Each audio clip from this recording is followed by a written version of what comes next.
Hello दोस्तों, नमस्कार। स्वागत है आपका हमारे यूट्यूब चैनल उत्तराखंड जी के वेरी जी ट्रिक्स में। और आज की इस वीडियो में दोस्तों हम बात करने वाले हैं नेशनल इंटरनेशनल करंट अफेयर्स 2024 के बारे में।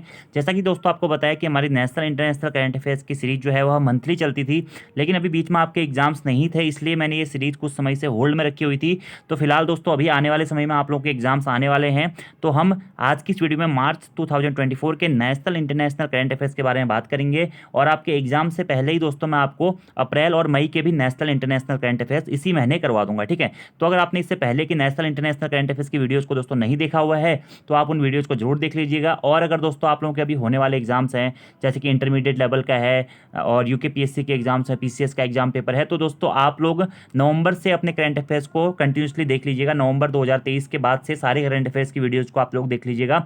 बाकी उत्तराखंड की जो हमारी करंट अफेयर्स की वीडियोज है दोस्तों, वह भी हमारे द्वारा मई तक कंप्लीट करवाई जा चुकी हैं। उत्तराखंड के मंथली करंट अफेयर्स आप उनको भी जरूर देख लीजिएगा, ठीक है। वीडियो पसंद आती है तो वीडियो को लाइक जरूर करें, कमेंट जरूर करें, अपने दोस्तों के साथ में वीडियो को जरूर शेयर करें। वीडियो पसंद आती है दोस्तों तो आप लोग कमेंट में अपनी प्रतिक्रिया भी जरूर दें। तो आज का हमारा पहला क्वेश्चन है कि हाल ही में ईरान के इमेजिंग उपग्रह पार्स 1 को अंतरिक्ष में किसने लॉन्च किया है। तो ईरान का दोस्तों एक उपग्रह है, क्या, इमेजिंग उपग्रह, जिसका नाम क्या है, पार्स 1 है। इसको अंतरिक्ष में दोस्तों किसके द्वारा लॉन्च किया गया है, रॉसकॉसमॉस के द्वारा इसको लॉन्च किया गया है। और रॉसकॉसमॉस दोस्तों किस देश की स्पेस कंपनी है, यह प्रश्न एग्जाम में पूछा भी गया दोस्तों। तो रूस देश की स्पेस कंपनी है क्या रॉसकॉसमॉस। जैसे हमारे इंडिया में दोस्तों इसरो है, वैसे ही दोस्तों रूस देश की जो आपका अंतरिक्ष एजेंसी है, स्पेस एजेंसी है, वो है रॉसकॉसमॉस। और उसी के द्वारा ईरान के इमेजिंग उपग्रह पार्स 1 को अंतरिक्ष में लॉन्च किया गया है, ठीक है। इसके लिए सोयूज रॉकेट का उपयोग किया गया है। यह एक इमेजिंग यानी कि फोटो खींचने वाला उपग्रह है। अगला हमारा प्रश्न है कि हाल ही में डीआरडीओ ने उड़ीसा तट पर किस अत्यधिक कम दूरी की वायु रक्षा प्रणाली का सफल परीक्षण किया है। तो हाल ही में दोस्तों डीआरडीओ ने उड़ीसा के तट पर वसोराद वसोराद नामक अत्यधिक कम दूरी की वायु रक्षा प्रणाली का सफल परीक्षण किया है, ठीक है। तो एकीकृत परीक्षण रेंज उड़ीसा चांदपुर में इसका सफल परीक्षण किया गया है। कम ऊंचाई तथा कम दूरी पर किसी अन्य देश द्वारा भेजी गई मिसाइल को ध्वस्त करने के लिए वसोरात का परीक्षण किया गया है, ठीक है। तो प्रश्न आपसे इस प्रकार से भी पूछा जा सकता है दोस्तों कि वसोरात क्या है, ठीक है। तो वसोरात क्या है दोस्तों, एक अत्यधिक कम दूरी की वायु रक्षा प्रणाली है, ठीक है, जिसका अभी हाल ही में सफल परीक्षण डीआरडीओ के द्वारा उड़ीसा चांदपुर तट पर किया गया है। इंपॉर्टेंट क्वेश्चन दोस्तों, वसोरात आपको याद रखना है। अगला हमारा प्रश्न है, हाल ही में भारत सरकार ने अपने नागरिकों को हैती से निकालने के लिए कौन सा ऑपरेशन प्रारंभ किया है। तो हाल ही में भारत सरकार ने अपने नागरिकों को हैती से निकालने के लिए दोस्तों ऑपरेशन इंद्रावती को प्रारंभ किया है। किसको प्रारंभ किया है, ऑपरेशन इंद्रावती को प्रारंभ किया है। यह दोस्तों बहुत ज़्यादा महत्वपूर्ण क्वेश्चन है, ठीक है। अब आप लोगों से दोस्तों कमेंट बॉक्स में क्वेश्चन है कि ऑपरेशन अजय किस देश से लोगों को निकालने के लिए चलाया गया था, और ऑपरेशन गंगा दोस्तों किस देश से भारतीय लोगों को वापस लाने के लिए चलाया गया था, ठीक है। तो ऑपरेशन अजय और ऑपरेशन गंगा का संबंध किससे है, आपको कमेंट बॉक्स में बताना है। और ये दोनों ही क्वेश्चन यूकेपीएससी के द्वारा पूछे भी जा चुके हैं अपने PYQ previous year question paper जो हाल फिलहाल में हुए हैं। और साथ में दोस्तों बहुत सारे अलग एग्जामों में भी ये पेपर आपके पूछे गए हैं, ठीक है। और बहुत सारे ऑपरेशन दोस्तों हमारे इस साल हुए हैं, तो उनके लिए भी मैं आपकी एक स्पेशल सी वीडियो बना दूंगा, 10 से 15 जो ऑपरेशन है। क्योंकि आप ये मान के चलिए कि यूकेपीएससी में आप लोगों का एक प्रश्न इस प्रकार से आएगा ही आएगा, ठीक है। तो अभी ऑपरेशन इंद्रावती आप लोग याद रखिएगा, हैती से अपने नागरिकों को निकालने के लिए जो ऑपरेशन प्रारंभ किया गया है वो है ऑपरेशन इंद्रावती, ठीक है। ऑपरेशन अजय और ऑपरेशन गंगा आप लोगों को कमेंट बॉक्स में बताना है, ठीक है। अगला हमारा प्रश्न है दोस्तों, तो एक क्वेश्चन हमारा यहीं पे है कि अंटार्कटिका महाद्वीप की मुख्य भूमि आप ये क्वेश्चन याद रखिएगा कि पहली बार अंटार्कटिका की मुख्य भूमि तक किसने दस्तक दी है, ठीक है। तो बर्ड फ्लू दोस्तों पहली बार क्या हुआ है, अंटार्कटिका की मुख्य भूमि पर पहुंचा है। कौन पहुंचा है दोस्तों, बर्ड फ्लू, ठीक है। अंटार्कटिका महाद्वीप की मुख्य भूमि तक पहली बार पहुंच चुका है बर्ड फ्लू। और बर्ड फ्लू का वायरस क्या है, यह आपसे एग्जाम में पूछा जा सकता है, H5N1, ठीक है। क्योंकि अभी हाल ही में दोस्तों बर्ड फ्लू चर्चाओं में भी रहा था, तो बर्ड फ्लू का वायरस हो सकता है, आपसे एग्जाम में पूछ लिया जाए। तो H5N1 दोस्तों क्या होता है, बर्ड फ्लू का आपका वायरस है। अगला हमारा प्रश्न है, हाल ही में भारत ने किस नदी पर बांध बनाकर पाकिस्तान जाने वाले पानी को रोका है दोस्तों। तो हाल ही में भारत के द्वारा दोस्तों रावी नदी पर बांध बनाकर पाकिस्तान जाने वाले पानी को रोका गया है, ठीक है। तो शाहपुर कैंडी बांध जम्मू कश्मीर तथा पंजाब की सीमा पर रावी नदी पर बनाया गया है। इससे भारत ने पाकिस्तान जाने वाले पानी को रोक लिया है, ठीक है। तो शाहपुर कैंडी बांध कहाँ स्थित है, ये भी प्रश्न में बन सकता है आपका। तो ये जम्मू कश्मीर में स्थित है और रावी नदी पर बांध बनाकर दोस्तों पाकिस्तान जाने वाले पानी को रोका है भारत के द्वारा, ठीक है। अगला हमारा प्रश्न है दोस्तों कि हाल ही में ऑक्सफोर्ड पुरातत्वविदों द्वारा खोजी गई हड़प्पा युग की किलेबंद बस्ती मोरोधारो कहाँ स्थित है, ठीक है। ये भी दोस्तों अच्छा और इंपॉर्टेंट क्वेश्चन है, क्योंकि मोरोधारो चर्चाओं में भी रहा था। और हड़प्पा युग की एक नई बस्ती खोजी गई है, किलेबंद बस्ती मोरोधोरो। यह दोस्तों कहाँ स्थित है, गुजरात में स्थित है, ठीक है। और किसके द्वारा खोजी गई है, ऑक्सफोर्ड पुरातत्वविदों द्वारा खोजी गई है, ठीक है। तो याद रखना है दोस्तों आपको कि गुजरात के लोद्रोनी नामक स्थान पर मोरोधारो या मोरोधोरो बस्ती स्थित है, ठीक है। यहाँ से मिट्टी के बर्तन, कुआं, दफन गुफाएं भी प्राप्त हुई हैं। तो ये आपको मोरोधोरो नामक स्थल याद रखना है। कहाँ से प्राप्त हुआ है दोस्तों? गुजरात से प्राप्त हुआ है। एक हड़प्पा कालीन सभ्यता के स्थल के रूप में हम इसे जानते हैं, ठीक है। ऑक्सफोर्ड प्रौद्योगिकी के द्वारा इसे खोजा गया है। अगला हमारा प्रश्न है, हाल ही में किसे नेशनल इन्वेस्टिगेशन एजेंसी का महानिदेशक नियुक्त किया गया है, ठीक है। तो नेशनल इन्वेस्टिगेशन एजेंसी का दोस्तों महानिदेशक किसको नियुक्त किया गया है? यह किया गया सदानंद बसंत दाते को, ठीक है। तो दाते जी को नियुक्त किया गया नेशनल इन्वेस्टिगेशन एजेंसी का महानिदेशक। कौन? सदानंद बसंत दाते, ठीक है। नेशनल इन्वेस्टिगेशन एजेंसी भारत में आतंकवाद गतिविधियों को रोकने के लिए भारत सरकार द्वारा स्थापित एक एजेंसी है, जिसकी स्थापना दोस्तों कब हुई थी? दिसंबर 2008 में दोस्तों इसकी स्थापना हुई थी। आपको स्थापना भी इसकी याद रखनी कब हुई थी? दिसंबर 2008 में दोस्तों इसकी स्थापना हुई थी, ठीक है। और इसका मुख्यालय कहाँ स्थित है नेशनल इन्वेस्टिगेशन एजेंसी का? तो यह दोस्तों स्थित है नई दिल्ली में, ठीक है। तो ये दोनों ही पॉइंट आप लोगों को याद रखने हैं। अगला हमारा प्रश्न है कि प्रधानमंत्री नरेंद्र मोदी को किस देश के सर्वोच्च नागरिक पुरस्कार order of the book Gyalpo से सम्मानित किया गया है, ठीक है। तो दोस्तों भूटान देश का सर्वोच्च नागरिक पुरस्कार है क्या? Order of the book Gyalpo से अभी हाल ही में किसको सम्मानित किया गया? नरेंद्र मोदी जी को सम्मानित किया गया है। तो इंपॉर्टेंट क्वेश्चन है, प्रश्न इस प्रकार से बन सकता है कि भूटान देश के सर्वोच्च नागरिक पुरस्कार से किसे सम्मानित किया गया है? तो नरेंद्र मोदी जी को सम्मानित किया गया है और पुरस्कार का नाम है order of the book Gyalpo, ठीक है। याद रखना है, अच्छा और महत्वपूर्ण क्वेश्चन है। अगले प्रश्न के बारे में बात करते हैं।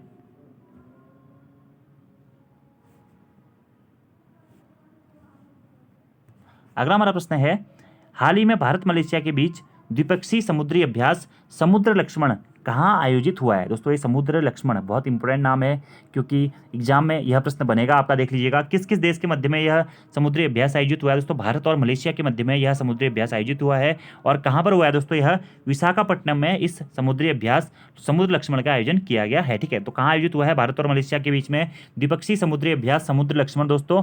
तो ये आयोजित हुआ है विशाखापट्टनम में, ठीक है। और भारत की ओर से इसमें किसने भाग लिया दोस्तों? तो भारत की ओर से इसमें INS किल्टान ने भाग लिया। किसने भाग लिया है? INS किल्टान ने भाग लिया है।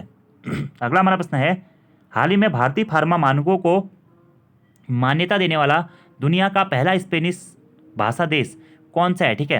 तो हाल ही में भारतीय फार्मा मानकों को मान्यता देने वाला दुनिया का पहला स्पेनिश भाषा देश दोस्तों बनाया क्या? निकारागुआ। क्या बना है? निकारागुआ बना है, ठीक है। दवाओं के लिए तैयार किए गए मानकों की पुस्तक को फार्माकापिया कहते हैं। यह स्वास्थ्य मंत्रालय के अंतर्गत आता है। इसको मान्यता देने वाले कुल 6 देश हैं, निकारागुआ, अफगानिस्तान, नेपाल, घाना, मॉरिशस और सूरीनाम, ठीक है। तो याद रखना है आपको कि भारतीय फार्मा मानकों को मान्यता देने वाला दुनिया का पहला स्पेनिश देश कौन बन गया? दोस्तों निकारागुआ बन गया है, ठीक है। जो अगला हमारा प्रश्न है कि हरियाणा के चौधरी चरण सिंह कृषि विश्वविद्यालय के वैज्ञानिकों द्वारा किस फसल को प्रभावित करने वाली विचेस ब्रूम रोगी की खोज की गई है, ठीक है। तो मटर के पौधे को प्रभावित करने वाली दोस्तों एक हमारा क्या है? रोग है क्या? विचेस ब्रूम रोग जिसे कहा जाता है। तो इसकी खोज किसने किया? हरियाणा के चौधरी चरण सिंह कृषि विश्वविद्यालय के वैज्ञानिकों के द्वारा इसकी खोज की गई है। किसकी दोस्तों?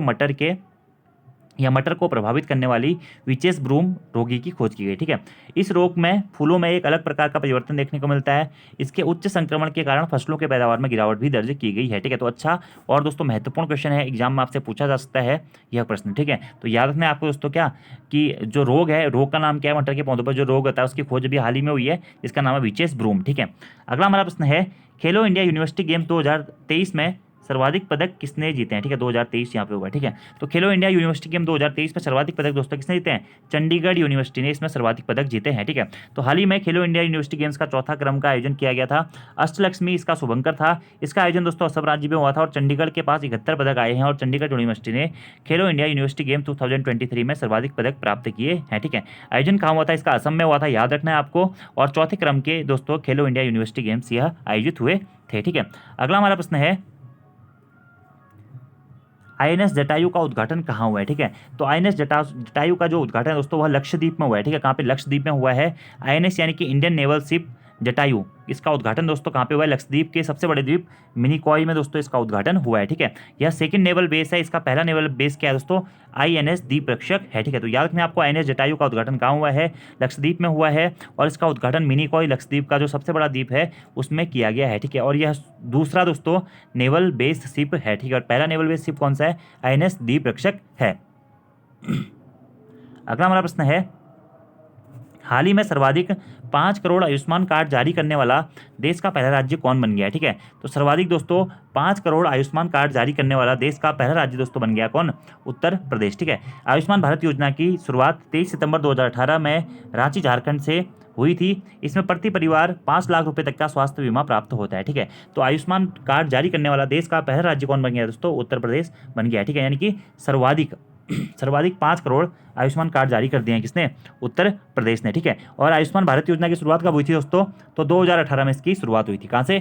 रांची झारखंड से, ठीक है। अगला हमारा प्रश्न है, निम्नलिखित कथन में से कौन सा कथन सुमेलित नहीं है, ठीक है, यानी कि गलत असत्य है, आपको ये बताना है। तो भारत का पहला हाइड्रोजन हब पोर्ट किस राज्य में स्थापित किया गया है? तो भारत का पहला हाइड्रोजन हब पोर्ट दोस्तों तमिलनाडु में स्थापित किया गया है। ये तो बिल्कुल सही है, ठीक है। दुनिया की पहली वैदिक घड़ी की स्थापना किस शहर में की गई है? तो उज्जैन मध्य प्रदेश में दुनिया की सबसे पहली वैदिक घड़ी की स्थापना की गई है, ये भी ठीक है, ठीक है। और मिशन उत्कर्ष से किससे संबंधित है? कैंसर बीमारी से संबंधित है। तो दोस्तों आपका कौन सा सुमेलित कथन नहीं है पूछा गया है? तो ऑप्शन सी नंबर दोस्तों आपका क्या सुमेलित नहीं होगा, क्योंकि मिशन उत्कर्ष दोस्तों है यह कैंसर बीमारी से संबंधित नहीं है, ठीक है। तो बड़ा प्रश्न ये होता है कि जो मिशन उत्कर्ष है वह किससे संबंधित है दोस्तों? तो ये एनीमिया बीमारी से संबंधित है, ठीक है। याद रखना आपको मिशन उत्कर्ष का संबंध किससे है दोस्तों? एनीमिया बीमारी से है, ठीक है। तो प्रश्न आपसे डायरेक्टली पूछ लिया जाएगा मिशन उत्कर्ष से किससे संबंधित है? तो किससे संबंधित है दोस्तों? एनीमिया बीमारी से संबंधित है, ठीक है। और वहीं आपसे प्रश्न देखिए, मैंने सुमेलित नहीं है, मैं भाई प्रश्न बनाया है दोस्तों, तो ये अलग अलग प्रकार से भी है, लेकिन ये प्रश्न बन सकता है। जैसे कि क्या प्रश्न बन जाएगा कि भारत का पहला हाइड्रोजन हब पोर्ट किस राज्य में स्थापित किया गया है? तो तमिलनाडु में किया गया, बिल्कुल सही है। दुनिया की पहली वैदिक घड़ी की स्थापना किस शहर में की गई है? उज्जैन मध्य प्रदेश में की गई है। मिशन उत्कर्ष किस से संबंधित है? तो यह दोस्तों एनीमिया बीमारी से संबंधित है, ठीक है। और अगला है कि हाल ही में चापाचूर कुट नृत्य त्योहार का आयोजन कहाँ आयोजित हुआ है? तो चापाचार कुट नृत्य त्योहार दोस्तों कहाँ? मिजोरम में आयोजित हुआ है, ठीक है। और इसे किस नाम से जाना जाता है? चापाचार कुट को दोस्तों क्या बम्बू डांस भी कहते हैं? क्या बम्बू डांस भी कहते हैं इसको? किसको? चापचार कुट नृत्य त्योहार कहाँ आयोजित हुआ है? मिजोरम में आयोजित हुआ है, ये भी आपको ध्यान रखना है। अगला हमारा प्रश्न है, निम्नलिखित में से कौन सा देश North Atlantic Treaty Organization NATO का 32वां सदस्य देश दोस्तों बन गया है? तो नाटो का 31वां देश दोस्तों बहुत सारे एग्जामों में पूछा गया था। 31वां देश कौन सा बना था? फिनलैंड बना था। कौन सा बना था? फिनलैंड बना था। और अभी हाल ही में दोस्तों नाटो का यानी कि नॉर्थ अटलांटिक ट्रीटी ऑर्गेनाइजेशन होगा, ठीक है। ट्रीटी ऑर्गेनाइजेशन का 32वां सदस्य देश कौन बन गया दोस्तों? तो स्वीडन इसका 32वां सदस्य देश बन गया है। VVIMP क्वेश्चन है, एक ना एक एग्जाम में जरूर आपको देखने को मिलेगा, ठीक है। तो नाटो का 32वां सदस्य देश कौन बन गया दोस्तों? हाल ही में स्वीडन बन गया, ठीक है। नॉर्थ अटलांटिक ट्रीटी ऑर्गेनाइजेशन एक सैन्य गठबंधन है, इसका गठन 1949 में हुआ था। और वर्तमान में इसके जो महासचिव हैं वो कौन है दोस्तों? जेम्स स्टोल्टेनबर्ग हैं, ठीक है, याद रखना है आपको, ठीक है। और नाटो का 32वां सदस्य देश कौन बन गया दोस्तों? स्वीडन बन गया। स्वीडन याद रखना है आपको, ठीक है। 31वां कौन सा था? फिनलैंड था। अगला हमारा प्रश्न है, किस उत्तर पूर्वी राज्य में सेला टनल बनाई गई है, ठीक है। तो सेला टनल भी काफ़ी चर्चाओं में रही थी, तो आपसे एग्जाम में दोस्तों पूछा भी जा सकता है, क्योंकि हाल ही में हमारे प्रधानमंत्री नरेंद्र मोदी जी के द्वारा इस सेला टनल का उद्घाटन किया गया है, जो कि कहाँ पर बनाई गई है? अरुणाचल प्रदेश में बनाई गई है, ठीक है। यह टनल अरुणाचल प्रदेश चीन सीमा पर बनाई गई है।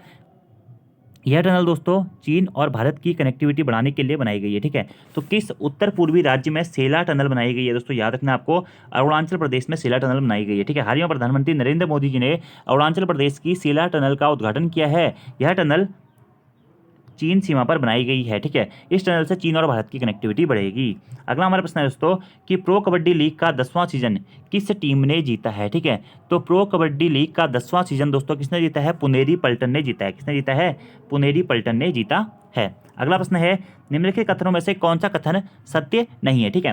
पहला हमारा ऑप्शन है, केंद्रीय पर्यावरण वन और जलवायु परिवर्तन द्वारा जारी की गई तेंदुआ रिपोर्ट 2022 के अनुसार किस राज्य में सर्वाधिक तेंदुए हैं? तो याद रखना दोस्तों मध्य प्रदेश में क्या है? सर्वाधिक तेंदुए हैं, ठीक है। तो केंद्रीय पर्यावरण वन और जलवायु परिवर्तन द्वारा जारी की गई तेंदुआ रिपोर्ट 2022 के अनुसार सर्वाधिक तेंदुए किस राज्य में है दोस्तों? मध्य प्रदेश राज्य में सर्वाधिक तेंदुए हैं, ये बिल्कुल सही है, ठीक है। बेसिक स्ट्रक्चर एंड रिपब्लिक पुस्तक किसके द्वारा लिखी गई है? तो श्रीधरन पिल्लई जी के द्वारा बेसिक स्ट्रक्चर एंड रिपब्लिक पुस्तक लिखी गई है, एग्जाम में पूछी जा सकती है, ठीक है। बेसिक स्ट्रक्चर एंड रिपब्लिक पुस्तक किसने लिखी है? श्रीधरन पिल्लई ने लिखी है, ये भी बिल्कुल सही है, ठीक है। अगला है, सिग्मोत्सव किस राज्य का प्रमुख महोत्सव है, ठीक है। तो सिग्मोत्सव दोस्तों केरल का प्रमुख महोत्सव नहीं है, कहाँ का है? गोवा का है, ठीक है। तो कौन सा कथन सही नहीं है पूछा गया था? तो ऑप्शन नंबर सी दोस्तों आपका सही नहीं होगा, क्योंकि सिग्मोत्सव जो उत्सव है दोस्तों यह कहाँ का उत्सव है? किस राज्य का प्रमुख महोत्सव है? तो ये गोवा का प्रमुख महोत्सव है, ठीक है। अगला है, भारत की पहली अंडर वाटर मेट्रो रेल सेवा का उद्घाटन कहाँ हुआ है? तो कोलकाता में भारत की पहली अंडर वाटर मेट्रो रेल सेवा का उद्घाटन हुआ है। ये भी बिल्कुल सही है। तो शिग्मोत्सव कहाँ का है दोस्तों? गोवा का क्या है? एक प्रमुख महोत्सव है, ठीक है। यह त्यौहार फाल्गुन माह की पूर्णिमा के दिन मनाया जाता है। कब? फाल्गुन मास की पूर्णिमा को क्या शिग्मोत्सव किस राज्य का प्रमुख महोत्सव है? तो गोवा का है, ठीक है। आप दोस्तों यह प्रश्न ना आपसे अलग अलग प्रकार से पूछ लिए जाएंगे। जैसे कि कैसे पूछ लिया जाएगा? प्रश्न ऐसा पूछ लिया जाएगा कि केंद्रीय पर्यावरण, वन और जलवायु परिवर्तन द्वारा जारी की गई तेंदुआ रिपोर्ट 2022 के अनुसार किस राज्य में सर्वाधिक तेंदुए हैं? मध्य प्रदेश में, ठीक है। आप तेंदुओं के मामले में उत्तराखंड का कौन सा स्थान है आपको कमेंट बॉक्स में बताना है, ठीक है। बेसिक स्ट्रक्चर एंड रिपब्लिक पुस्तक श्रीधरन पिल्लई जी की है। भारत के अंडर वाटर मेट्रो रेल सेवा का उद्घाटन कहाँ किया गया? कोलकाता में किया गया है। और शिग्मोत्सव दोस्तों कहाँ का एक प्रमुख महोत्सव है?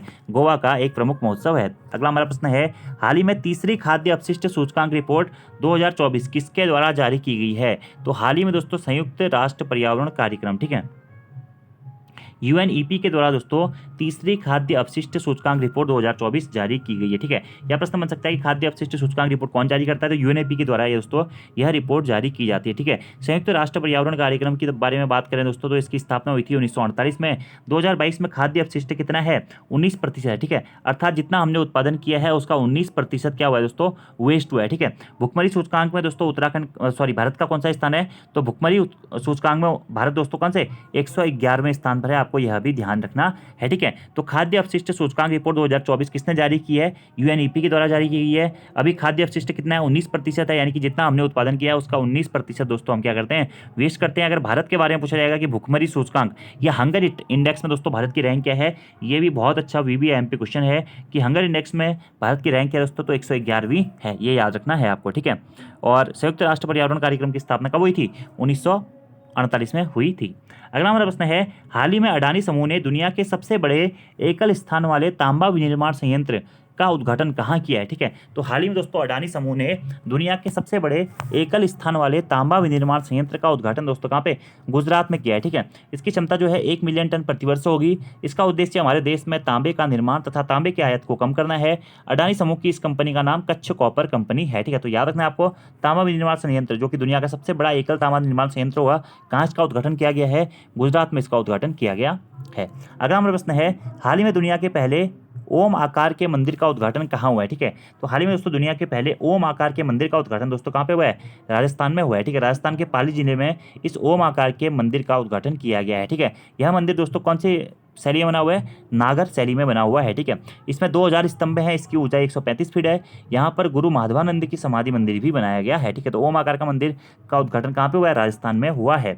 अगला और महत्वपूर्ण प्रश्न है दोस्तों, एग्जाम में पूछा जा सकता है कि हाल ही में पहला परमाणु ऊर्जा शिखर सम्मेलन कहाँ आयोजित हुआ है? तो हाल ही में दोस्तों पहले परमाणु ऊर्जा शिखर सम्मेलन का आयोजन दोस्तों कहाँ किया गया है? ब्रुसेल्स में किया गया है। ठीक है, तो इसका आयोजन इंटरनेशनल एटॉमिक एजेंसी करने वाली है। इसका नारा शांति के लिए परमाणु है। ठीक है, शुद्ध शून्य कार्बन उत्सर्जन को पाना और पॉपुलेशन को रोकना इसका मुख्य उद्देश्य है। ठीक है, तो पहला परमाणु ऊर्जा शिखर सम्मेलन कहाँ आयोजित हुआ है? बहुत इंपॉर्टेंट क्वेश्चन है दोस्तों, ब्रुसेल्स में आयोजित हुआ है। ठीक है, कहाँ पे? ब्रुसेल्स बेल्जियम में यह आयोजित हुआ है पहला परमाणु ऊर्जा शिखर सम्मेलन। ठीक है, इसका उद्देश्य क्या है दोस्तों? इसका उद्देश्य है जीरो कार्बन उत्सर्जन। ठीक है, यानी कि जीरो कार्बन एमिशन इसका मुख्य उद्देश्य है, और पॉपुलेशन को रोकना भी इसका एक प्रमुख उद्देश्य है। ठीक है, और इसका आयोजन इंटरनेशनल एटॉमिक एजेंसी करने वाली है। ठीक है, इंटरनेशनल एटॉमिक एजेंसी ने इसका आयोजन किया था। ठीक है, इसका नारा क्या है? शांति के लिए परमाणु। याद रखना आपको, अच्छा और महत्वपूर्ण क्वेश्चन है ब्रुसेल्स। अगला प्रश्न है, वन्य जीव संरक्षण अधिनियम की किस अनुसूची के तहत हाथियों को सूचीबद्ध किया गया है? ठीक है, तो वन्य जीव संरक्षण की अनुसूची 1 के अंतर्गत दोस्तों क्या किया गया है?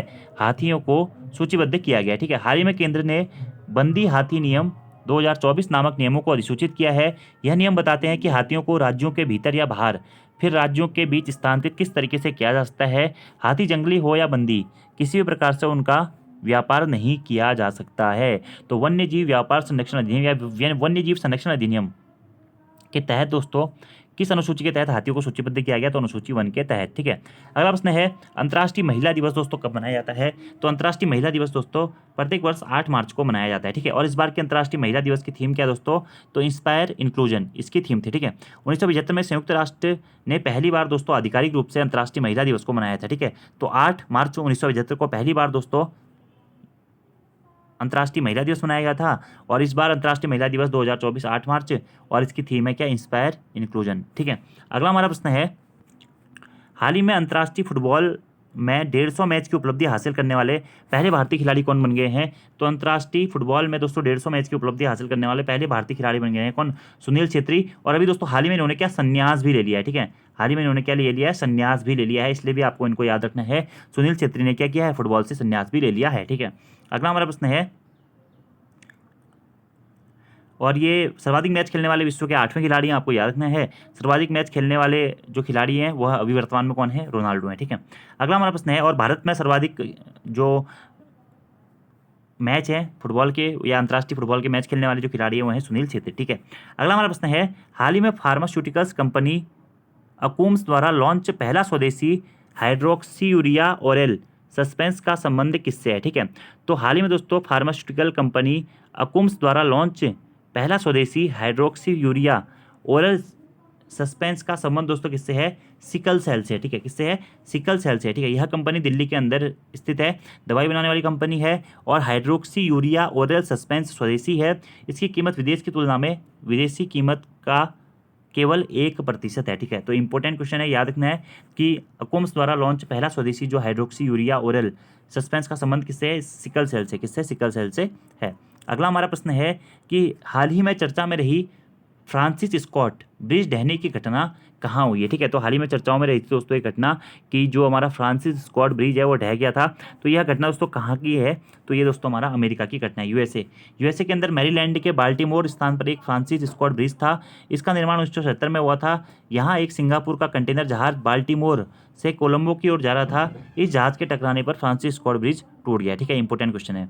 अगला हमारा प्रश्न है, अंतर्राष्ट्रीय श्रम संगठन की भारत रोजगार रिपोर्ट 2024 के अनुसार भारत में कितने प्रतिशत शिक्षित बेरोजगार युवा हैं? ठीक है, तो अंतर्राष्ट्रीय श्रम संगठन यानी कि इंटरनेशनल लेबर ऑर्गेनाइजेशन की भारत रोजगार रिपोर्ट 2024 के अनुसार भारत में दोस्तों कितने 65.7% जो हैं वो क्या हैं? शिक्षित बेरोजगार है, 65, ठीक है, कितना 65.7% लोग, ठीक है, याद रखना है दोस्तों आपको, ठीक है। और अंतर्राष्ट्रीय श्रम संगठन यानी कि लेबर ऑर्गेनाइजेशन की स्थापना दोस्तों कब हुई थी?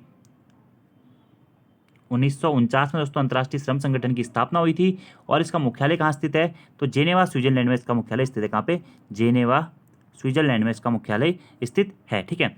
अगला हमारा प्रश्न है कि हाल ही में 2 प्राचीन स्टार स्ट्रीम शिव और शक्ति की खोज किसने की है? ठीक है, तो 2 प्राचीन स्टार दोस्तों यानी कि तारे स्ट्रीम शिव और शक्ति की खोज दोस्तों किसने की है? गैया दूरबीन ने की है, ठीक है। इस दूरबीन को यूरोपियन अंतरिक्ष एजेंसी ने लॉन्च किया था। स्टार स्ट्रीम शिव और शक्ति का 11 से 13 अरब साल पहले निर्माण हुआ था। इसका द्रव्यमान दोस्तों कितना है? सूर्य से 10 मिलियन गुना अधिक है, ठीक है। तो स्ट्रीम शिव और शक्ति 2 स्टार जो हैं इनकी खोज दोस्तों किसने की है? गया दूरबीन ने करी है। अगला हमारा प्रश्न है, हाल ही में किस उच्च न्यायालय ने मदरसा शिक्षा अधिनियम 2004 को असंवैधानिक घोषित किया है? यह भी दोस्तों इंपॉर्टेंट क्वेश्चन है और एग्जाम में आपसे पूछा जा सकता है, ठीक है।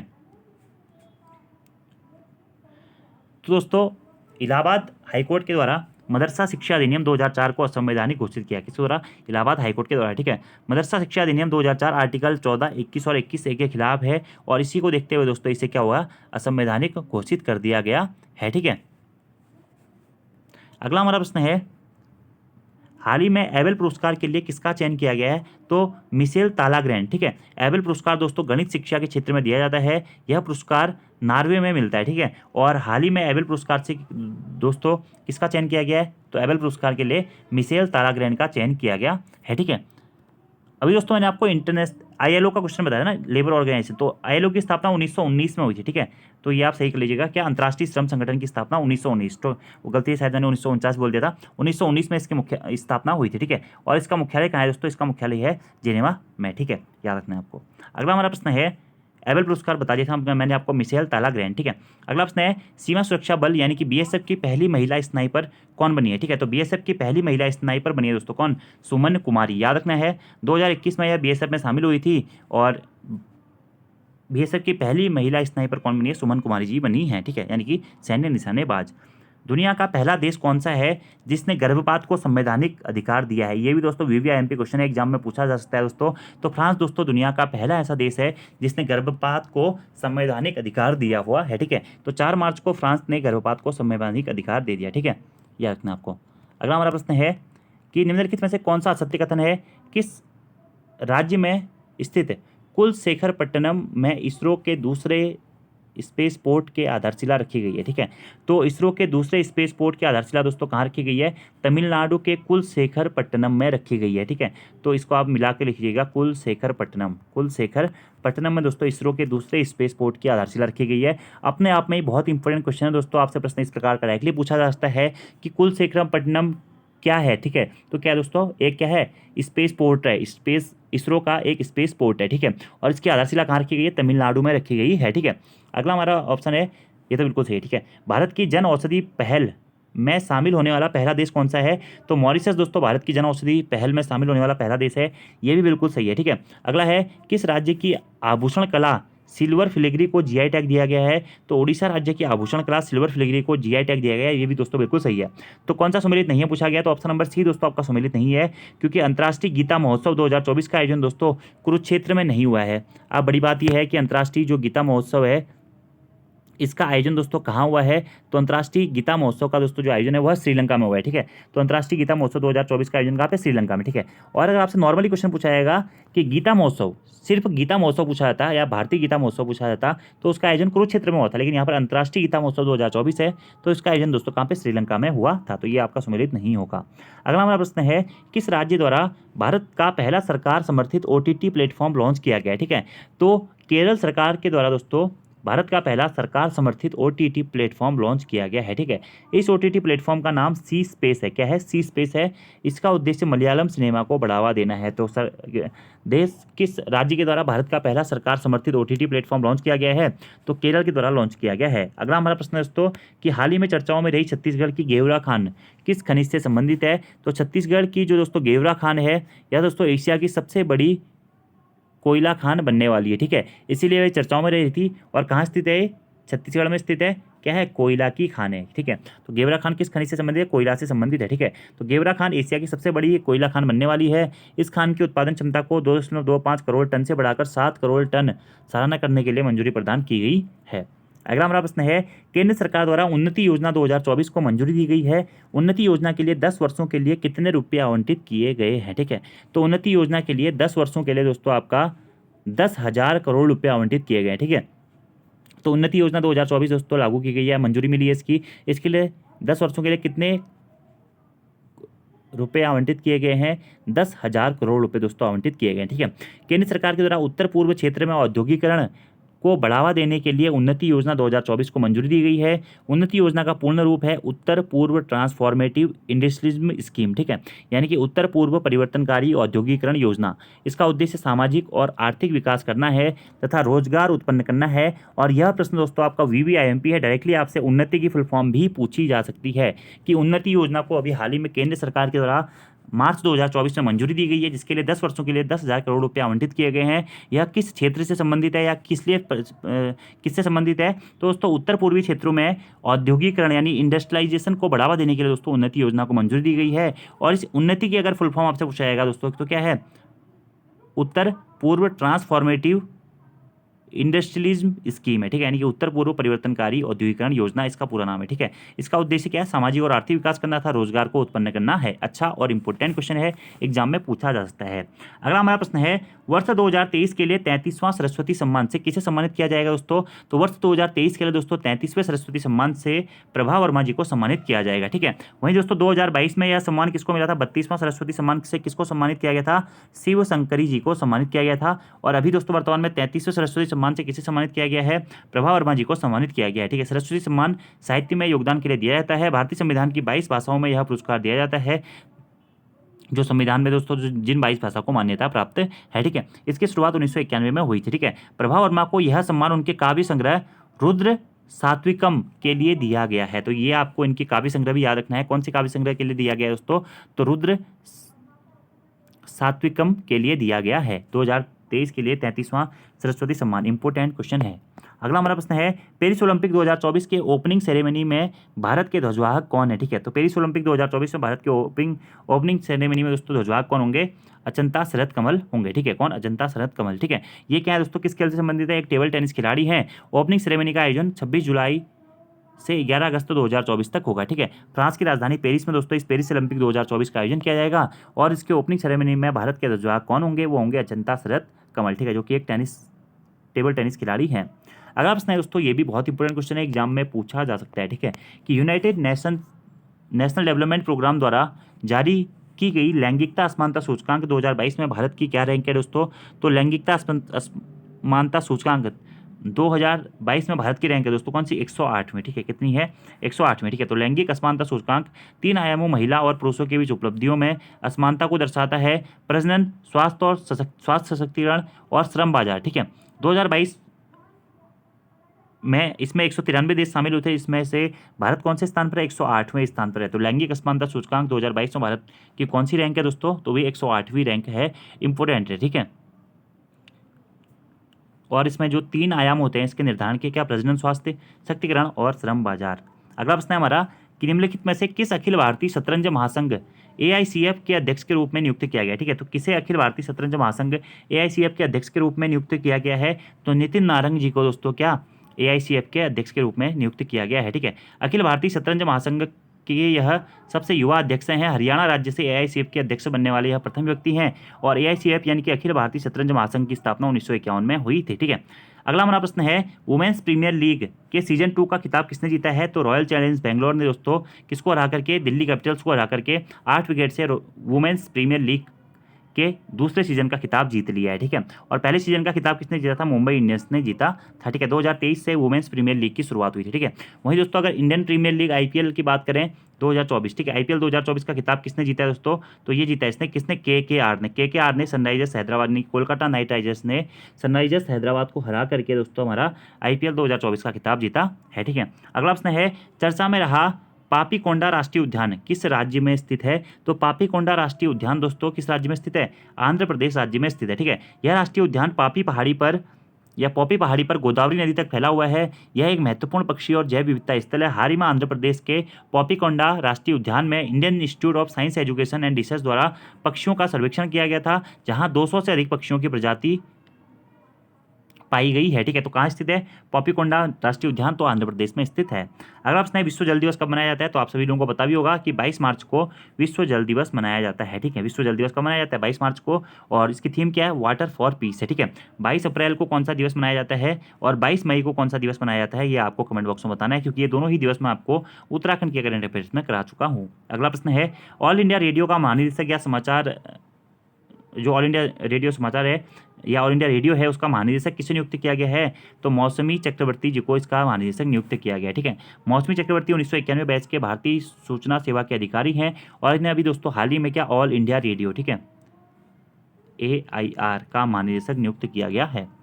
अगला प्रश्न है हाल ही में राष्ट्रीय निर्वाचन आयोग ने 18वीं लोकसभा के चुनावों की घोषणा की है। भारतीय संविधान के किस अनुच्छेद में लोकसभा का कार्यकाल 5 साल निर्धारित किया गया है, तो भारतीय संविधान के दोस्तों अनुच्छेद 83(2) के अकॉर्डिंग क्या है, लोकसभा का कार्यकाल 5 साल निर्धारित किया गया है। और राष्ट्रीय आपातकाल की दिशा में दोस्तों लोकसभा के कार्यकाल को दोस्तों 1-1 वर्ष के लिए बढ़ाया जा सकता है। ठीक है, याद रखना आपको 83(2) में।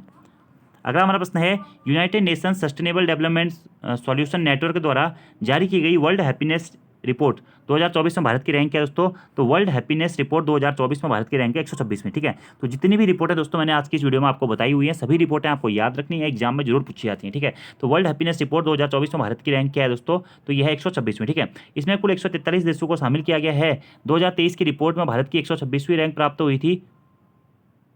इसमें सबसे पहला स्थान किसका है दोस्तों, फिनलैंड का है। ठीक है, तो वर्ल्ड हैप्पीनेस रिपोर्ट 2024 में भारत की रैंक क्या है दोस्तों, कौन सी है, 126वीं है, ये आपको ध्यान रखना है। अगला हमारा प्रश्न है, एक और पॉइंट यहाँ पे है कि ग्लोबल ह्यूमन डेवलपमेंट इंडेक्स 2022 में भारत की रैंक क्या थी, वह थी 134 में। ठीक है, और यहाँ पर वर्ल्ड हैप्पीनेस रिपोर्ट 2024 में भारत की रैंक क्या है, या 2023 में भारत की रैंक क्या है, 126वीं है, और ग्लोबल ह्यूमन डेवलपमेंट इंडेक्स 2022 में भारत की रैंक क्या थी, 134वीं थी, ये भी आपको ध्यान रखना है। अगला प्रश्न है हमारा, निर्वाचन आयोग ने किस भारतीय दिव्यांग खिलाड़ी को राष्ट्रीय दिव्यांग आइकन घोषित किया है। ठीक है, तो शीतल देवी को निर्वाचन आयोग के द्वारा क्या किया गया, राष्ट्रीय दिव्यांग आइकन घोषित किया गया है। ठीक है, शीतल देवी जम्मू कश्मीर की रहने वाली है। 2022 एशियन पैरा खेलों में इन्होंने 2 गोल्ड और 1 सिल्वर मेडल अपने नाम किया है। 2023 के अर्जुन पुरस्कार से भी इन्हें सम्मानित किया गया है। ठीक है, तो किस दिव्यांग खिलाड़ी को राष्ट्रीय दिव्यांग आइकन घोषित किया गया है निर्वाचन आयोग के द्वारा, तो शीतल देवी को घोषित किया गया है। अगला हमारा प्रश्न है उत्कृष्ट महिला पत्रकार के लिए चमेली देवी जैन पुरस्कार 2024 से किसे सम्मानित किया गया है? तो उत्कृष्ट महिला पत्रकार के लिए चमेली देवी जैन पुरस्कार 2024 से ग्रीष्मा कुठार और रितिका चोपड़ा को सम्मानित किया गया। ठीक है, ग्रीष्मा कुठार एक स्वतंत्र पत्रकार हैं और रितिका चोपड़ा दोस्तों इंडियन एक्सप्रेस की पत्रकार हैं। पहली बार ये पुरस्कार 1991 में प्रदान किया गया था। तो उत्कृष्ट महिला पत्रकार के लिए चमेली देवी जैन पुरस्कार 2024 से किसे सम्मानित किया गया है? ग्रीष्मा कुठार और रितिका चोपड़ा को सम्मानित किया गया है। अगला हमारा प्रश्न है, स्विस संगठन IQAIR की विश्व वायु गुणवत्ता रिपोर्ट 2023 के अनुसार दुनिया की सबसे प्रदूषित राजधानी कौन सी है? ठीक है, तो स्विस संगठन IQAIR की विश्व वायु गुणवत्ता रिपोर्ट 2023 के अनुसार दुनिया की सबसे प्रदूषित राजधानी दोस्तों भारत की है। भारत की राजधानी क्या है? दुनिया की सबसे प्रदूषित राजधानी है, याद रखना है, नई दिल्ली। ठीक है, इस रिपोर्ट में 134 देशों को शामिल किया गया। सबसे प्रदूषित देश की बात करें तो पहले स्थान पर बांग्लादेश को रखा गया है, दूसरे स्थान पर पाकिस्तान को रखा गया और तीसरे स्थान पर भारत को रखा गया। ठीक है, और दिल्ली दोस्तों 2018 से अभी तक लगातार चौथी बार क्या है? सबसे प्रदूषित राजधानी रही है। सबसे प्रदूषित देश पूछेगा तो बांग्लादेश है। भारत कौन से स्थान पर है? चौथे स्थान पर है प्रदूषित देशों की तुलना में, तीसरे स्थान पर है। और सबसे प्रदूषित है अगर आपसे राजधानी पूछेगा तो नई दिल्ली। ठीक है, हमारे भारत की राजधानी। अगला हमारा प्रश्न है, हाल ही में सुधा मूर्ति को राज्यसभा के लिए मनोनीत किया गया है। इन्हें किस वर्ष पद्म भूषण दिया गया था? ठीक है, तो सुधा मूर्ति को अभी हाल ही में दोस्तों राज्यसभा के लिए नामित किया गया है हमारे राष्ट्रपति के द्वारा, जो 12 सदस्य मनोनीत किए जाते हैं राज्यसभा में। ठीक है, साहित्य, कला और विज्ञान क्षेत्र से, तो उसी के तहत दोस्तों इन्हें मनोनीत किया गया है। तो इन्हें पद्म भूषण दोस्तों कब दिया गया था? 2023 में दिया गया था। ठीक है, सुधा मूर्ति देश की समाज सेविका के साथ साथ क्या है? लेखिका भी हैं। अगला हमारा प्रश्न है, किस फिल्म को 96वें अकादमी पुरस्कार 2024 में बेस्ट पिक्चर के लिए ऑस्कर अवार्ड दिया गया है? तो ओपनहाइमर को दोस्तों 96वें अकादमी पुरस्कार 2024 में बेस्ट पिक्चर के लिए ऑस्कर अवार्ड दिया गया है। अगला हमारा प्रश्न है, राष्ट्रीय अनुसूचित जाति आयोग का अध्यक्ष किसे नियुक्त किया गया है? तो राष्ट्रीय अनुसूचित जाति आयोग के बारे में हम आर्टिकल 338 में पढ़ते हैं दोस्तों, और राष्ट्रीय अनुसूचित जनजाति आयोग के बारे में हम आर्टिकल 338A में पढ़ते हैं। तो इसका अध्यक्ष दोस्तों, राष्ट्रीय अनुसूचित जाति आयोग का अध्यक्ष किसको? किशोर मकवाना को नियुक्त किया गया है। ठीक है, तो हाल ही में द्रौपदी मुर्मू जी ने किशोर मकवाना को राष्ट्रीय अनुसूचित जाति आयोग का अध्यक्ष नियुक्त किया गया। यह गुजरात राज्य के हैं। इन्होंने प्रधानमंत्री नरेंद्र मोदी के ऊपर एक बुक भी लिखी थी, क्या? Modi a common man's PM नामक पुस्तक किसकी है? ये भी आपको याद रखना है, क्योंकि अभी हाल ही में चर्चाओं में भी ये बने हुए हैं किशोर मकवाना जी, तो इन्हीं की पुस्तक है Modi a common man PM। ठीक है, अगला प्रश्न है, मार्च 2024 में Stockholm International Peace Research Institute द्वारा जारी आंकड़ों के अनुसार दुनिया का सबसे बड़ा हथियार आयातक देश कौन है दोस्तों? तो हमारा इंडिया दोस्तों। Stockholm International Peace Research Institute द्वारा जारी आंकड़ों के अनुसार दुनिया का सबसे बड़ा हथियार आयातक देश बन गया। कौन सा दोस्तों? हमारा भारत। ठीक है, कौन बन गया? भारत बन गया। ठीक है, तो भारत में 2014 से 18 की तुलना में 2019 से 23 के बीच में हथियार आयात में लगभग 4.7% की वृद्धि दर्ज की गई है। रूस दोस्तों ऐसा देश है जो कि भारत का मुख्य हथियार आपूर्ति करता है। ठीक है, तो रूस क्या है? भारत को सबसे ज़्यादा हथियार देता है, और भारत क्या दोस्तों? हथियार लेता है। ठीक है, 36% हथियारों की आपूर्ति रूस अकेला भारत को करता है। ठीक है, तो याद रखना है आपको, दुनिया का सबसे बड़ा हथियार आयातक देश दोस्तों कौन बन गया? हमारा भारत बन गया है। ठीक है, और भारत को सबसे ज़्यादा हथियार कौन देता है? रूस देता है। ठीक है, अगला हमारा प्रश्न है, 71वें मिस वर्ल्ड प्रतियोगिता विजेता क्रिस्टीना पिस्चुकोवा किस देश से संबंधित हैं? तो यह प्रश्न दोस्तों बहुत इंपॉर्टेंट है। डायरेक्टली आपसे प्रश्न पूछा जाएगा कि 71वीं मिस वर्ल्ड प्रतियोगिता विजेता कौन है? वह है क्रिस्टीना पिस्चुकोवा। कौन है? पिस्चुकोवा। यह दोस्तों किस देश से संबंधित है? चेक रिपब्लिक से संबंधित है। कौन? क्रिस्टीना पिस्चुकोवा। कोवा कौवा चेक रिपब्लिक, आपको ऐसे करके याद कर सकते हो। और 71वें मिस वर्ल्ड प्रतियोगिता विजेता ये हैं। कौन? क्रिस्टीना पिस्चुकोवा। ठीक है, 70वें मिस वर्ल्ड प्रतियोगिता विजेता कौन थे? वो थे कैरोलिना बिलावस्का। ठीक है, यहाँ से प्रश्न पूछा गया था कैरोलिना बिलावस्का से, उत्तराखंड में, तो इसीलिए 71वें मिस वर्ल्ड प्रतियोगिता विजेता से भी प्रश्न पूछा जा सकता है, जो कि कौन है? क्रिस्टीना पिस्चुकोवा है। अगला प्रश्न है, असम राज्य में नरेंद्र मोदी जी ने स्टैचू ऑफ वेल्लोर का अनावरण किया है। स्टैचू ऑफ वेल्लोर दोस्तों किसको समर्पित है? ठीक है, तो लोचित बोरफुकन, जो कि एक योद्धा है, योद्धा लोचित बोरफुकन को समर्पित है क्या? Statue of Vellore. ठीक है, असम राज्य में स्टैचू ऑफ वेल्लोर का अनावरण किया है। यह किसको समर्पित है? योद्धा लोचित बोरफुकन को समर्पित है। अगला प्रश्न है, निम्नलिखित में से कौन सा कथन दोस्तों सुमेलित नहीं है? हेरत महोत्सव का आयोजन जम्मू कश्मीर में किया जाता है। बिल्कुल सही है। हरियाणा के नए मुख्यमंत्री दोस्तों नायब सिंह सैनी जी बन गए, ये भी बिल्कुल सही है। 96वें अकादमी पुरस्कार 2024 में बेस्ट पिक्चर के लिए ऑस्कर अवार्ड दिया गया ओपनहाइमर को, ये भी बिल्कुल सही है। तो ऑप्शन नंबर डी दोस्तों आपका सुमेलित नहीं होगा। पाकिस्तान के 14वें राष्ट्रपति महमूद खान नहीं बने हैं। कौन बने हैं? आसिफ अली जरदारी जी पाकिस्तान के 14वें राष्ट्रपति बने हैं। कौन? आसिफ अली जरदारी। अगला प्रश्न है दोस्तों, निम्नलिखित में से सही सुमेलित कथन का आपको चयन करना है। ठीक है, कि प्रिट्जगर आर्किटेक्चर पुरस्कार 2024 से रिकेन यामामोटो को सम्मानित किया गया है। बिल्कुल सही है। टोकिन की खाड़ी दोस्तों प्रशांत महासागर में स्थित है, हाल ही में चर्चाओं में बनी हुई थी, ये भी बिल्कुल सही है। रणजी ट्रॉफी 2023-24 का खिताब किसने जीता है? मुंबई ने जीता है, ये भी बिल्कुल सही है, ठीक है। और राष्ट्रीय युवा सांसद महोत्सव 2024 में प्रथम स्थान मिला है यतिन भास्कर को, ये भी बिल्कुल सही है। तो आपके सभी ऑप्शन सही हो जाएंगे। क्या? प्रिज्गर आर्किटेक्चर पुरस्कार किसको मिला है? रिकेन यामामोटो को मिला है। टोकिन की खाड़ी प्रशांत महासागर है। रणजी ट्रॉफी 2023-24 का खिताब मुंबई ने जीता है। राष्ट्रीय युवा सांसद महोत्सव 2024 में प्रथम स्थान दोस्तों यतिन भास्कर जी को मिला है। अगला प्रश्न है, हाल ही में डीआरडीओ ने भारत की पहली multiple independence targetable re-entry vehicle तकनीक से किस मिसाइल का परीक्षण किया है? तो हाल ही में दोस्तों डीआरडीओ ने भारत की पहली multiple independent targetable re-entry vehicle technique से दोस्तों किस मिसाइल का परीक्षण किया है? तो अग्नि 5 का परीक्षण किया है। किसने? डीआरडीओ ने। इंपॉर्टेंट क्वेश्चन है, ठीक है। किससे किया है? Multiple independent targetable re-entry vehicle तकनीक से किया है। अगला प्रश्न है, केंद्रीय मंत्री अनुराग सिंह ठाकुर ने राष्ट्रीय कार्यक्रम कीर्ति का शुभारंभ किया है। कीर्ति का पूर्ण रूप क्या है? ठीक है, तो कीर्ति का पूर्ण रूप है दोस्तों क्या? खेलो इंडिया राइजिंग टैलेंट आइडेंटिफिकेशन, ठीक है। तो कीर्ति एक राष्ट्रीय कार्यक्रम का शुभारंभ किया है, केंद्रीय मंत्री अनुराग सिंह ठाकुर के द्वारा किया गया था। इसका पूर्ण रूप क्या है दोस्तों? खेलो इंडिया राइजिंग टैलेंट आइडेंटिफिकेशन, ठीक है। अभी वर्तमान में ये चेंज हो गए हैं, ठीक है। तो लेकिन आपको राष्ट्रीय कार्यक्रम कीर्ति का शुभारंभ जो किया गया था, इसका कीर्ति की फुल फॉर्म आपको याद रखनी है, कौन है? खेलो इंडिया राइजिंग टैलेंट आइडेंटिफिकेशन। अगला हमारा प्रश्न है, ग्लोबल इंटेलेक्चुअल प्रॉपर्टी इंडेक्स 2024 में भारत की रैंक क्या है दोस्तों? तो ग्लोबल इंटेलेक्चुअल प्रॉपर्टी इंडेक्स 2024 में भारत की कौन सी रैंक है दोस्तों? 42वीं रैंक है, ठीक है। तो यह रैंक वाले क्वेश्चन आपको जरूर याद रखना है। जैसे कि मैंने आपको थोड़ी देर पहले बताया था कि हैप्पीनेस रिपोर्ट 2024-23 में भारत की रैंक क्या है दोस्तों? 126वीं है, ठीक है। हैप्पीनेस रिपोर्ट में कौन सी? 126वीं है। ग्लोबल इंटेलेक्चुअल प्रॉपर्टी इंडेक्स 2024 में कौन सी है? 42वीं है, ठीक है। ग्लोबल ह्यूमन डेवलपमेंट इंडेक्स में कौन सी रैंक है? ग्लोबल ह्यूमन डेवलपमेंट इंडेक्स 2022 में, इसमें 134वीं रैंक है, ठीक है।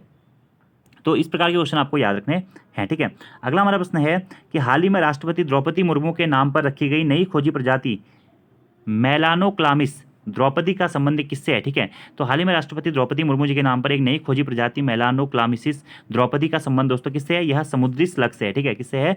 समुद्री स्लग से है। और राष्ट्रपति द्रौपदी मुर्मू जी के नाम पर इस खोजी प्रजाति का नाम रखा गया क्या? मेलानोक्लामिस द्रौपदी। इसका संबंध है किससे? समुद्री स्लग से, ठीक है। याद रखना है, इंपॉर्टेंट क्वेश्चन है, पूछा जा सकता है एग्जाम में। अगला प्रश्न है, निम्नलिखित में से कौन सा सम्मिलित नहीं है? तो कटलेस एक्सप्रेस अभ्यास 2024 का आयोजन कहाँ हुआ था? केरल में। नहीं दोस्तों, जो कटलेस एक्सप्रेस अभ्यास 2024 है, इसका आयोजन कहाँ हुआ था? सेशेल्स में इसका आयोजन हुआ था। कहाँ पे? सेशेल्स में, ठीक है। भारत का पहला एआई शिक्षक आईरिस कहाँ लॉन्च हुआ है? केरल में हुआ है, बिल्कुल सही है। भारतीय तटरक्षक बल पोर्ट प्लेयर में संयुक्त अभ्यास सी डिफेंसर्स 2024 किस देश के साथ आयोजित हुआ? अमेरिका, ठीक है। तो याद रखना आपको दोस्तों क्या? सी डिफेंडर्स जो संयुक्त सैन्य अभ्यास है, किस किस के मध्य में आयोजित होता है? भारत और अमेरिका के मध्य में आयोजित होता है। और उसका आयोजन कहाँ पर हुआ है दोस्तों? पोर्ट ब्लेयर में इसका आयोजन हुआ है। सांसद खेल महाकुंभ 3.0 का आयोजन कहाँ किया गया? हिमाचल प्रदेश में, ये भी बिल्कुल सही है। अगला हमारा प्रश्न है, भारत की तीनों सेनाओं का त्रिशक्ति अभ्यास भारत शक्ति कहाँ प्रारंभ हुआ है? राजस्थान में प्रारंभ हुआ है, बिल्कुल दोस्तों सही है। आपसे एग्जाम में ये प्रश्न पूछा जा सकता है डायरेक्टली, क्योंकि जो ये सैन्य अभ्यास वाले क्वेश्चन है ये भी एग्जाम में पूछे जाते हैं बराबर, ठीक है। तो तीनों सेनाओं का, थल सेना, जल सेना और नभसेना, ठीक है, यानी कि वायुसेना का त्रिशक्ति अभ्यास भारत शक्ति का आयोजन दोस्तों कहाँ हुआ है? राजस्थान में हुआ है, ठीक है। कहाँ पे? राजस्थान में। और प्रश्न इस प्रकार से बन सकता है कि तीनों सेनाओं के बीच में कौन सा अभ्यास आयोजित किया जाता है? तो भारत शक्ति अभ्यास आयोजित किया जाता है, जिसका आयोजन कहाँ? राजस्थान में हुआ है। अगला प्रश्न है, केंद्र सरकार द्वारा नागरिकता संशोधन कानून 2019 अफगानिस्तान, बांग्लादेश तथा पाकिस्तान में निवास कर रहे गैर मुसलमानों के लिए लागू होगा। ये दोस्तों बिल्कुल सही है, ठीक है। जो अल्पसंख्यक समुदाय है उनके लिए लागू होगा, ठीक है।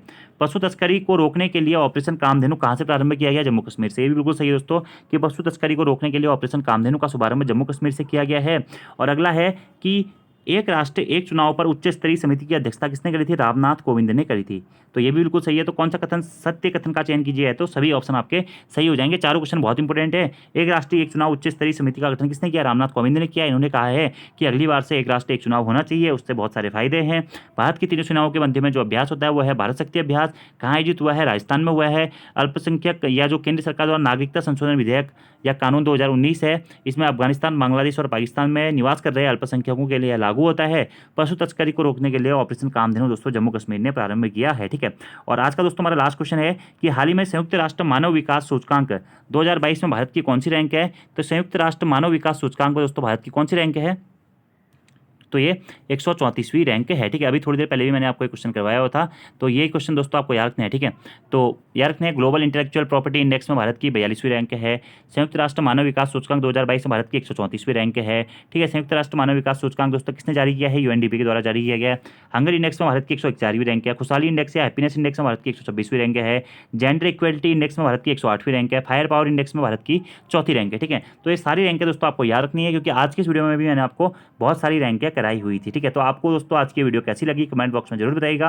वीडियो पसंद आती है वीडियो को लाइक जरूर करें, कमेंट जरूर करें, अपने दोस्तों के साथ में वीडियो को जरूर शेयर करें। और वीडियो थोड़ा सा दोस्तों लंबा बन गया है, क्योंकि करंट अफेयर्स मार्च में बहुत सारे थे और सभी दोस्तों ये आपके इंपॉर्टेंट क्वेश्चन है जो कि आपसे एग्जाम में पूछे जा सकते हैं। तो आज की इस वीडियो में दोस्तों इतना ही। Thank you, thanks for watching video, see you next time, धन्यवाद।